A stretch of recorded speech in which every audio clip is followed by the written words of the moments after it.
Sanibona, phinde nginibikelele nje futhi namhlanje nalithuba ngalomzuzu ngaleli hora.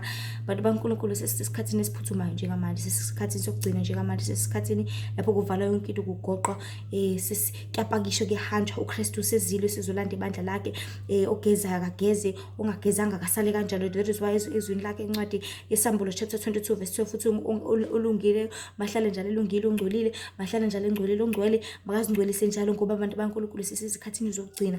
Lo myalezo uzoba mude, uzoba mfishane kakhulu, lapho uNkulunkulu engicacisela ukuthi manje bantu baNkulunkulu, hlala lapho uhlanjululwe khona. Isihloko sesisho njalo sithi hlala lapho uhlanjululwe khona. Bantu baNkulunkulu, lapha emhlabeni siphilela ukuthi sizilungise, ngoba umhlaba kusephenduka ucele into ethelelo. Baningi futhi kwasho njalo nje umpristi wami ukuthi baningi abazile lapha emhlabeni bezile ukuzolungisa kuzona zonke izono zabo zaqala, kukona konke abangakwenzanga kahle phambilini, bazolungisa njengamanje bangama old souls. Lapho bengenzanga khona kahle, uNkulunkulu sebaphinde wabenikeza futhi wabagranta any opportunity, elinye ithuba. So sesisikhathini lapho khona kumele ugeze, kumele uzihlambulule. Ngiyakhumbula nje uNkulunkulu ngimuthi isibonakaliso 2023 ngoNovemba, lapho etshela khona abantu bami ukuthi manje bezihlambulule bageze, ngoba mefika uJesu bengagezile. Owena ngingasathuthumeli ngisaba, ngigijima ngitshela abantu hayi bogezani, uyabuya uJesu, because bantu baNkulunkulu, you know, ifeeling yokuthi into ingenzeka manje iletha ukwesaba, iletha ukuthuthumela kuwo ukuthi awu mangangenzeka ngendlela efanelekile ngizokwenza njani, mengasala ngempela ngiyokwenza njani, uvele wesabe wethuthumele. So isihloko sethi sihlala lapho uhlanjululwe khona, siphela isikhathini lapho khona uJesu esihlambulula, esigeza singabantwana bakuze silungele ukuya ekhaya ezulwini, ngoba kuyindawo engcwele ongangeni nanoma ubani. Kuyindawo engcwele ongangeni lutho ongcolile. Mangithi ongcolile ngikhuluma ngesono, ngikhuluma ngalo lonke uhlobo lwesono likhona emhlabeni. Ngabe ukuphuza, ngabe ukubhema, kuba nabanye uNkulunkulu, ukuzikhothamela, ukuzikhonza, uphatha ngeze igama likaJehova, ukweba, ukubulala, ukuphinga, ufisa indle yamakhelwane, uqamba amanga, konke nje ufebe, zonke izinto, ukujola kukodwa, kuyi-fornication, uyakubhubhela kona konke lokho, uhala, amehla azidlayo, uxabanisa, ukuhleba, kuningi.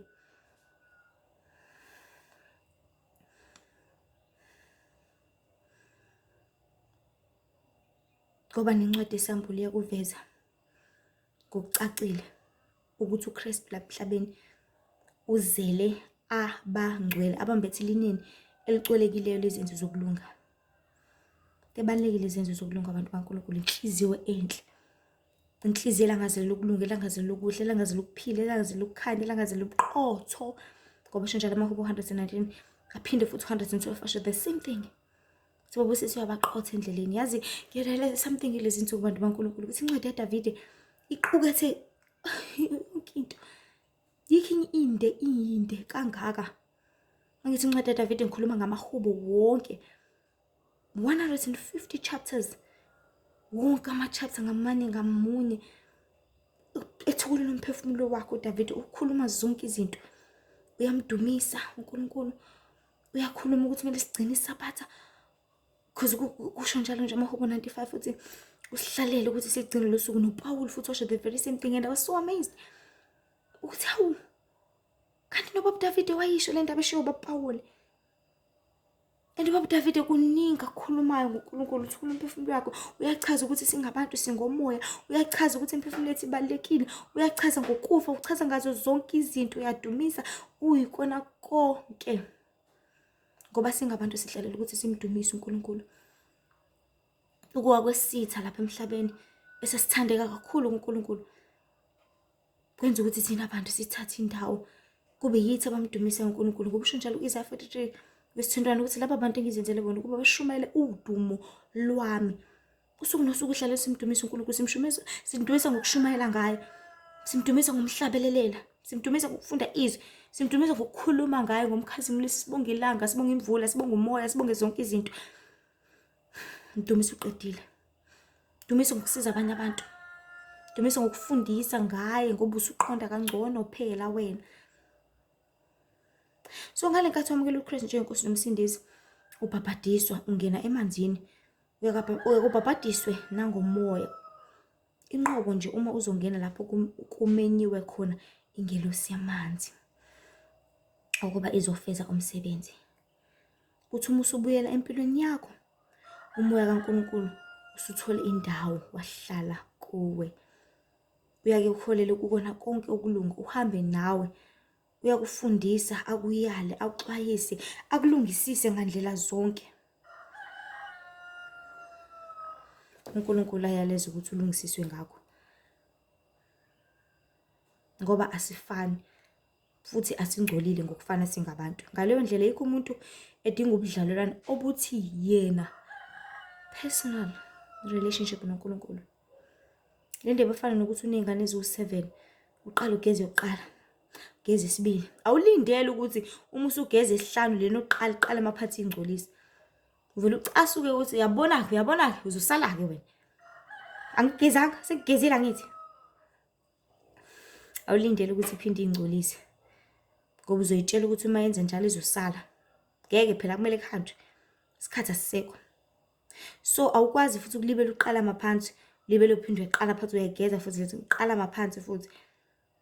Kodwa into eyodwa engiyithanda ngoNkulunkulu ukuthi unomusa ongaphezulu, unobubele obukhulu. Uma sibuyela kuwe siphenduka, yena uyasithethelela aphinda sihlambulule futhi, ngoba nempela uyalangazelela ukuthi sibe kanye naye, sibuse embusweni wezulu ukuze sizofumana ukuphila okuphakade okutholakala ngendodana ethandekayo ongumholi wethu uJesu Kristu. So bantu baNkulunkulu, umyalezo ofishane engifisa sikwazi siqonde ukuthi ukuhlanjulwa kwakho, ukubhabhadiswa kwakho nokukhetha inkosi njengenkosi yomsindisi ungabusabuyeli emuva.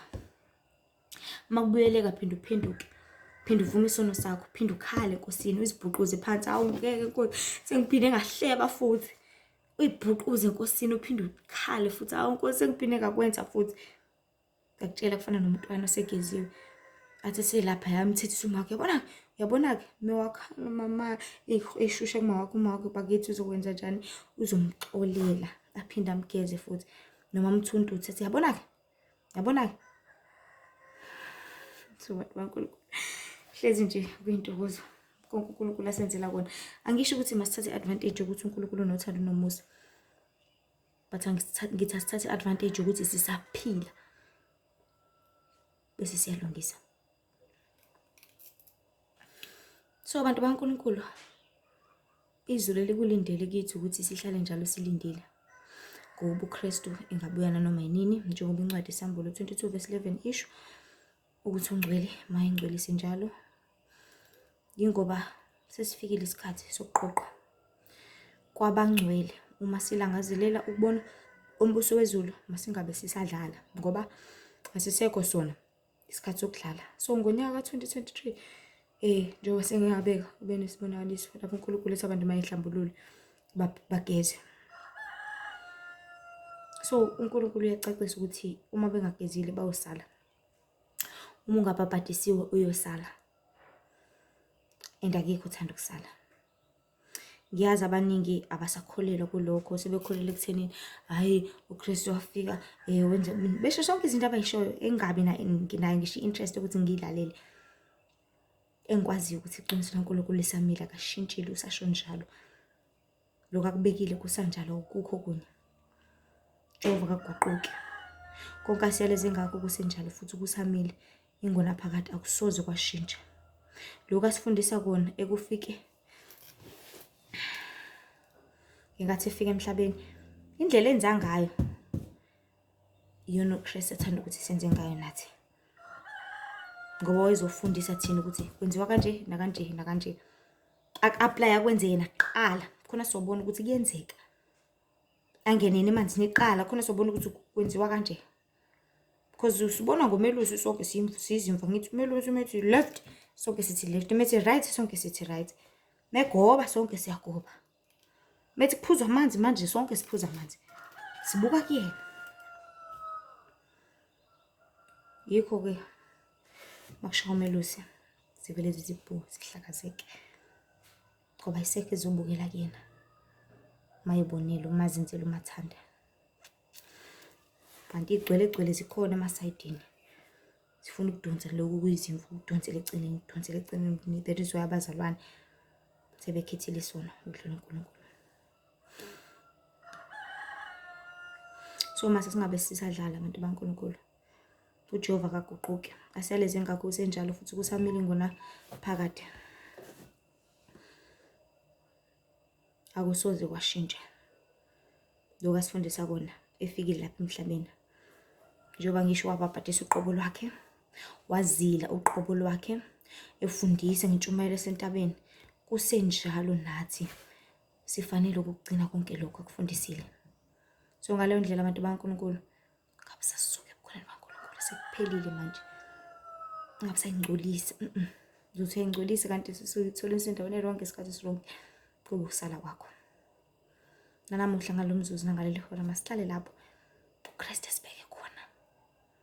Babhadisile ukubeka lapho athi fundisa wena uzofundisa ibandla, wena uzoba ubishop, wena uzoba ukuthi uzokuhlala lapho qina. Uzolwiswa vele khona lapho, ngiyakuthembisa kuyiqiniso kunjalo yona impilo esiphilayo nje manje. Uzolwiswa khona lapho kodwa hlala ume uqinile, uzabalaze uthi mawushawa ulale phansi, khokha amandla, uphinde usukume. Isho leyo nto. Ushawe ngokuzila ukudla, ufuna ukuzila 7 days, uvela uyibreak ngo day 4, uhlale phansi. Uphinde usukume ngo 14 days. Inkosi nje benani inibusise njalo abantu baNkulunkulu. So abantu baNkulunkulu phendukane ngoba umbuso wezulu usondele. Nihlengwe nisindise nibhabhadiswe ngoba uphela kwezinto zonke sekufikile, nokufa kusondele kakhulu. Uqaphele ungafeli esonweni. Uqaphele ungafeli emanyaleni, kepha ufele enkosini. Hlala njalo uzondla ngezwi lakhe ngaso sonke isikhathi. Uqaphele ukwenza njengokusho kwakhe ukuze kube kuhle kuwe ngokuba umaziphilele, umazifele. Konke okwenzayo uzenzela wena. Ukuphila kwakho kusezandleni zakho, usengqondweni yakho, usenyaweni zakho, useyindebeni zakho. Konke okukhulumayo uyazakha wena futhi uyazibulala wena. Konke ukuhambelayo uzokuchutha khona lapho phambili. Inkosi benani maniphenduke nenze njani intando kaNkulunkulu. Ngakhohlwa uNkulunkulu ezonto isono, uyabuthanda ubungcwele. Ezinye inkundla zokuxhumana zikhona TikTok, Lihle Ithemba Facebook, Lihle Ithemba Mzobe Instagram, Lihle Ithemba Wendy Mzobe. Busise njalo, hlala lapho uhlanjululele khona, hlala lapho uzingcwelisa, hlala lapho uzondla izwi lakhe, khole njalo uqine, ubambelele. Sekuseduze phambili uJesu uyabuya manje sekuphathe. Amen.